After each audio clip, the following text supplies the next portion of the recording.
You may think you're just independent, but if someone offers to help and your first instinct is to say, "No, I'm fine," even when you're exhausted, this may not be independence. It may be protection. Because if your body learned early that needing people led to disappointment, rejection, or being let down, then support won't feel calming at first. It may feel exposing. So instead of softening, you brace, you minimize, you make yourself easy. You convince yourself you don't need anything. Not because you don't want support, not because you're ungrateful, not because you're trying to be difficult, but because some part of you learned needing less keeps me safer than needing someone who might not show up.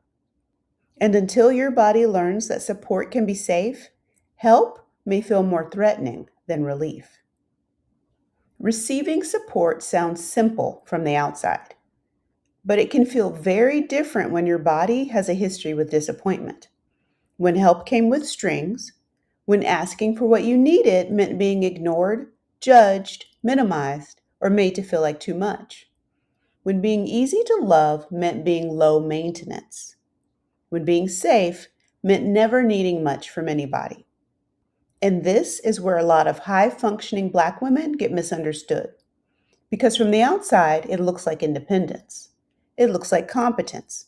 It looks like she has it handled. But internally, it can feel like never getting to put anything down. I'm Tori Prophet, a licensed therapist and creator of Soft Landing Circle, where I support Black women living and rebuilding abroad who are tired of being the strong one, holding everything together, and carrying entire lives on their own. And one pattern I see often is this: support is deeply desired, but receiving it feels threatening. So in this video, I want to help you notice the brace, understand what it may be protecting, and create enough safety to receive support in one small way. Because the goal is not to force yourself to receive everything all at once. The goal is to help your body feel safe enough to stop rejecting support automatically. Before I move on, I made something for you that goes with this conversation. It's a free one-page resource called 10 Things You Didn't Expect After Your Move Abroad. And it's really for the woman who thought the hard part would be the paperwork, the packing, the visas, and the logistics, and then realized the deeper shift was happening inside of her. I'll link it below. Now, let's talk about what happens in your body when support is offered. So first, how do you know you're bracing? You may say yes in your head, but no in your body. Your shoulders lift, your jaw tightens, your chest gets guarded, your belly pulls in. Your hands get tense. Then your mind starts searching for the catch. What do they want from me? Will I owe them? Are they going to disappoint me? Will they think I'm too much? Will they use this against me later? And then your language gets smaller. It's not a big deal. I just wanted to check. Only if you have time. No pressure. Don't worry about it. I'm fine. Even when there's pressure inside you, even when you're tired, even when the support would actually matter. That is the brace. Not always a dramatic shutdown. Sometimes the brace is the quiet habit of making your need easier for someone else to ignore. And then, when people don't fully understand what you need, some part of you says, "See, this is why I do things myself." But sometimes people cannot meet the need because they never received the full truth of it. For many Black women abroad, this can feel especially complicated because you may have already done something brave. You moved, you started over, you adapted. You built a life in a place where support may not have been steady, familiar, or close by.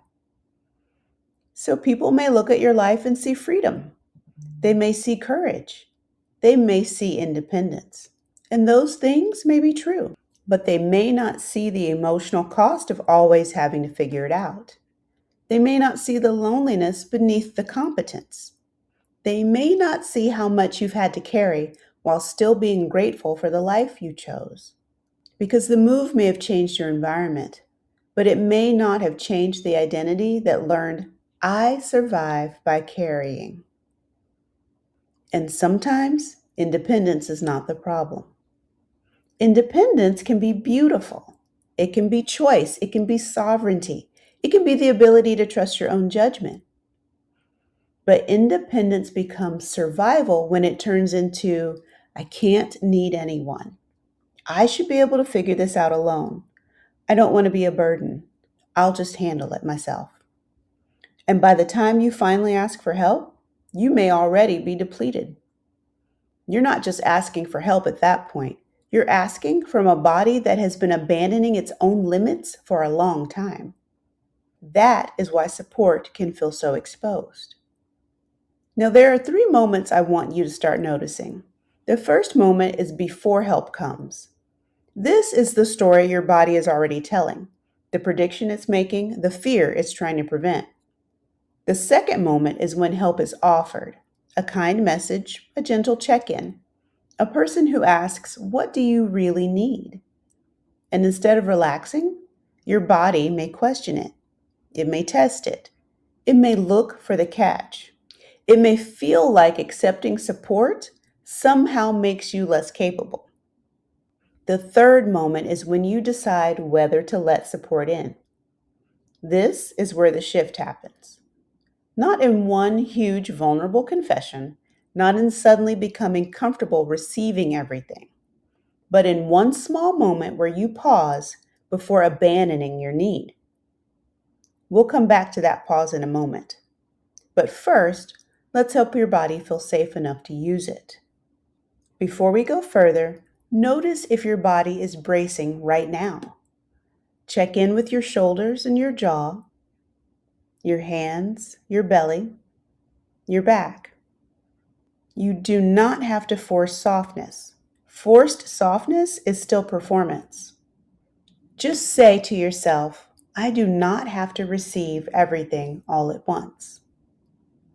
I can stay connected to myself while I receive. I can pause before I answer. Take one slow breath in and let your exhale be longer than your inhale. This is where safety begins, not with accepting every offer, not with trusting everyone immediately, not with overriding your discernment, but with giving your body enough space to stop confusing support with danger. Because receiving support is a skill, not a personality trait, not something some women are naturally good at and others are not a sign you're weak, and not a sign that you have failed at being independent. It is a capacity your body may need to build slowly, especially if your life taught you that support was inconsistent, especially if you learned that needing care created conflict, especially if you became the dependable one before you ever got to be the supported one. And this is why forcing yourself to ask for help is not always the answer. Sometimes the work begins before the ask. It begins with telling yourself the truth. I am tired. I do need support. I don't want to keep carrying this alone. I'm allowed to need care before I reach a breaking point. I can receive support without owing my whole self. I can be supported and still belong to myself. That last one matters. Because for many women, support feels uncomfortable because it's become confused with losing control. But support doesn't have to take your power. Support can help your body stop confusing power with isolation. It can help you practice being connected without being consumed, supported without being obligated, known without being exposed beyond what feels safe, helped without being handled. And that is the kind of support many women are actually craving. Not someone to take over their life, not someone to tell them who to become, not someone to make decisions for them. but a steady place where they do not have to translate the emotional cost of holding everything together. A place where they can arrive without polishing the truth first. A place where support does not disappear the moment they stop performing strength. The next time someone offers support, this is the pause to practice. Not after you've already said, "I'm fine," not after you've already minimized the need, not after you've already convinced yourself it doesn't matter. Practice in the space before the old pattern answers for you. Pause first. Let your body catch up. Then say something like, "Thank you. Let me check in and see what would actually feel helpful." Or, "I think I do need support, but I need a moment to name what kind." Or even, "Part of me wants to say I'm fine, but I'm practicing being more honest." That pause really matters because the old pattern answers from protection. The new pattern answers from presence. So this week, don't start with the biggest ask. Start smaller. Notice one place where you automatically refuse support, just one. Maybe someone offers to help and you pause before saying no. Maybe someone asks how you are and you give one honest sentence instead of the polished version. Maybe you stop minimizing what has actually been heavy. The shift is not to suddenly become comfortable receiving everything. The shift is to stop abandoning your need before anyone else even gets a chance to meet it. Because support cannot reach the version of you that is always pretending she doesn't need any. And this is the deeper work. Not becoming dependent, not giving up your sovereignty, not handing your life over to someone else, but letting your body learn, I can be supported and still be myself. I can need care and still be powerful. I can let people see me without losing control. I don't have to carry everything alone to prove I am worthy of respect. That is not weakness. That is a new relationship with safety, a new relationship with belonging, a new relationship with your own needs. This is one of the patterns we work with inside Soft Landing Circle. It's a space for Black women living and rebuilding abroad who are tired of overfunctioning, holding everything together, and performing strength while quietly needing care. Inside, we practice naming your needs, softening the overfunctioning, receiving support without guilt, and building a life abroad where you don't have to disappear inside your own strength.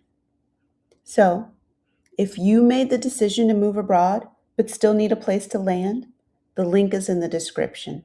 You do not have to keep rebuilding yourself in isolation because you are worthy of support and you do not have to carry everything alone.